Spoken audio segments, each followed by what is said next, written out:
Before we get into that, though, I want to talk about the show's sponsor, The Coldest Water. All the links down below to support the podcast and my YouTube channel and all that, to buy through this link. Basically, it's the coolest water bottle on the market, I gotta tell you. It's very sleek, it's very stylish, it keeps your water cold as you could ever possibly want it. If you want to be a true rock and roll star, you gotta have the coldest water with you. They sent it to me, and they were like, Jason, David, just have it for a little bit, see if you like it. If you like it, talk about it. And I really do like it, so I'm recommending it to you Liam Gallagher Oasis fans. I saw Liam take a break at River Thames and go take a swig of water. If only he had the coldest water bottle. Then he could be like, oh man, it's still cold. I bet Liam Gallagher was drinking from a hot water bottle. Well, no, it was probably pretty cold out there. But you know what? It would be a more refreshing, satisfying sip. So yeah, the coldest water. Thank you for sponsoring If I Had a Pod.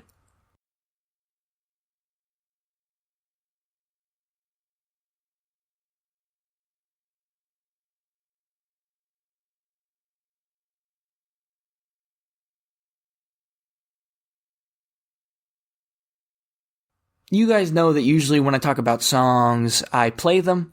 But that's the thing, we don't really know how this River Thames gig is gonna go, copyright-wise, so I've got a few clips that I'm gonna play through my phone and into my mic, and hopefully I don't get in too much trouble. But you know, I bought a ticket for admission, so that'll be my defense in court. I want to talk about the negatives first. I'm not gonna play a lot, because, you know, this is already enough to make me worry about getting sued. Columbia, I thought was really bad. Just being honest, this was the one song where I was like, damn, this is kind of rough. So I'm going to play that. I'm not going to edit this, because, like, you guys know the struggle. I'm going to, like, flick through the file and find the part I didn't like. I did this a few episodes ago, and it didn't sound too bad.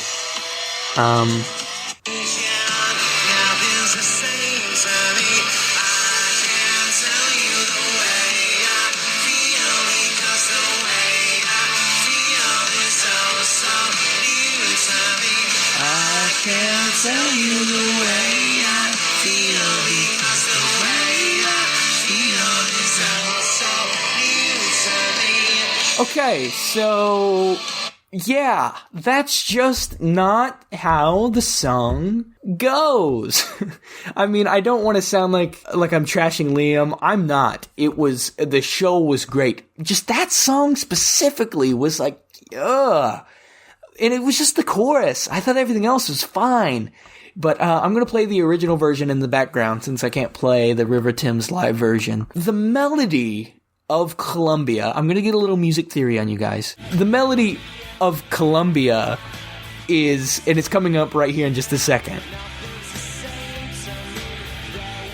Oh, no, it's not. I'm stupid. It's coming up right here.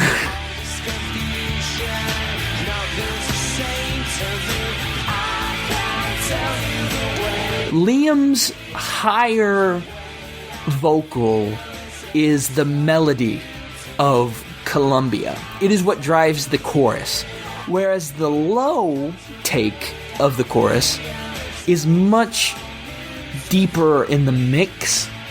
Whereas here on River Thames, his pitch wasn't pitch perfect, and it was the highest one in the mix. And even if, to simplify it, he was doing the high one, he was doing the low one higher in the mix, whereas his guitarist was doing, I want to call it the null part. I know it's not. It's Liam higher. And so the mix was just really, really, really bad. Maybe that's what it was. It could possibly be if they would have mixed it better. I just feel like Liam needs somebody like Noel. Hey, auditions, if they're ever open, Liam, I'm here. Somebody that can play the guitar and sing at the same time. I'm not saying that this background guy or his guitarist, I don't mean to like not call him by his name, I don't know what it is, who sang the higher part of Columbia. I feel like he was really giving it his all, but his mic was turned down so low. And that was a big problem I had with River Thames, was the mixing. I thought the instrumental sounded great. It was just in the voices where I feel like the ball was dropped more than once. So, the great the great female background vocalist he has, there's 3 of them in the back of the boat if you didn't watch the stream. And I couldn't hear them worth shit for anything. And I knew, because we have the Unplugged album, we know those, that they can sing amazing. And they have just such a great accompaniment to Liam's voice, but I couldn't hear them. And it really made me mad. I mean, maybe I wanted to listen to the show with headphones, and I thought maybe they'd let you watch it more than once, and you couldn't even rewind, which was bullshit. And I don't know. I just wish I could have heard it with headphones too before I go on talking about the mixing when I only heard it through a big speaker. But, yeah, didn't love Columbia. Felt like it could have been much better.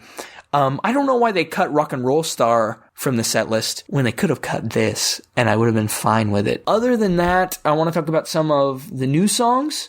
Not new, but just the different songs. I'm going to have to play them through my phone once again because, lawsuits. So, they may sound a little rough. But, Liam did, 2 new, fairly new songs in his set list. One being Head Shrinker, a Morning Glory B-side, and Fade Away from the Master Plan album. And I think that's also a Morning Glory B-side. With Fade Away, I love the Noel version on both of his live albums, The Dreams We Have as Children, and then the Help album. I feel like both of those sound a lot better, slower. I know you guys can hear me typing because I'm trying to play the Noel version before we talk about the Liam version. And so this little acoustic accompaniment to the lyrics, there it is. The lyrics in Fade Away are so good. It's some of Noel's best work. And when they're so fast like this, you don't get to appreciate them. And so, obviously, I heard Liam's version first, listening to the Master Plan album, and I never realized how great the lyrics are. They're really top-tier Noel.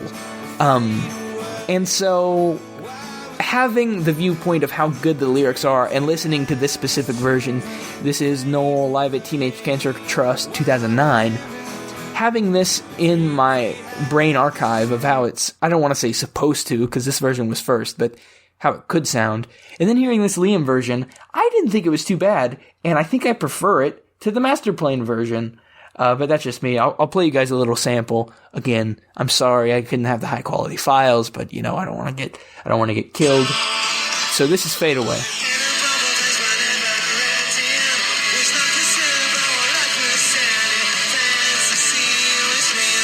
I'm going to let it get to the chorus here, and I already have a few problems that I'm going to talk about. Not too big things.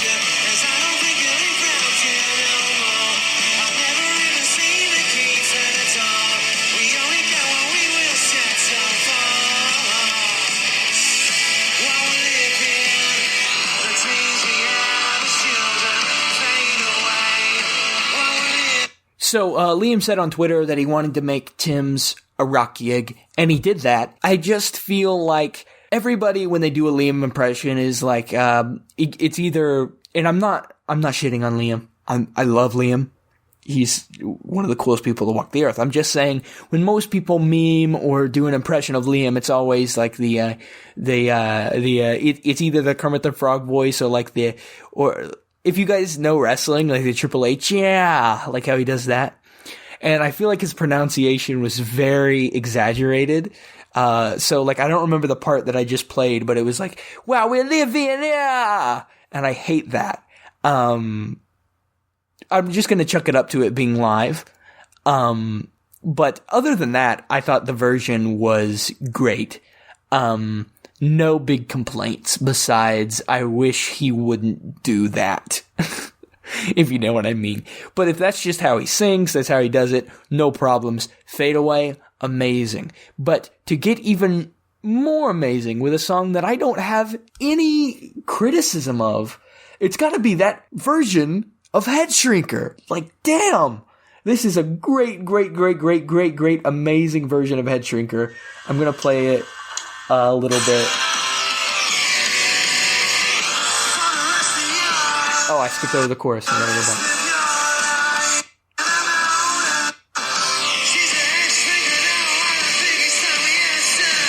found. Lost in the fog, got me sleeping like a dog, and I'm alone. I got big 90s Liam vibes from this. I'm not somebody that says that all the time.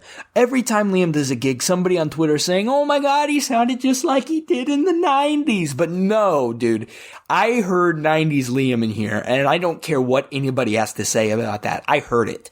Not only in the inflection, he didn't overpronunciate, and then like it just had like that Morning Glory 95 like live where, I'm just gonna say the cocaine vocals, where he started to pronounce his words like, out of here, with the here, but it wasn't as loud or as overdoing it, where it was just kind of natural, and I felt like that pronunciation of I don't know why I'm talking about the pronunciation of the fucking words when we're talking about music.